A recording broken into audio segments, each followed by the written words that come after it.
Bwana asifiwe.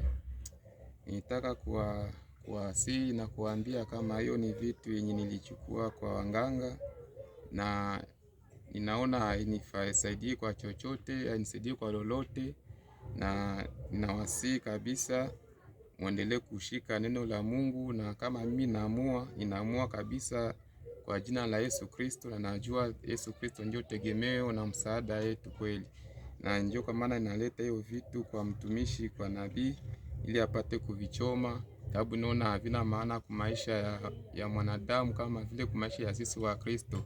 Ni vitu tulichukua kwa tamaa ya kimwili tu ili tunufaike na pesa, na lakini tunakuwa kutana Mungu na Yesu Kristo ndio kimbilio na tegemeo letu, sababu kufuata pesa na kufuata Yesu havikutanane. Na ndio kwa maana naomba, kama mnaona vitu kama hii ni vitu yangu mimi nilinunua kwa waganga wa kienyeji, na walinipea hiyo kama kitu ya kunipatia baraka, bahati na kunikinga, japokuwa kinga na baraka yote inatoka kwa Mwenyezi Mungu. Amen. Na baraka yote inatoka kwa Yesu Kristo. Amen. Na kinga ni Yesu Kristo, sababu inikuja rudilia kwa mara nyingine, sababu sisi ni wanadamu tunaanguka, Yesu ndio mwenye atuokoa.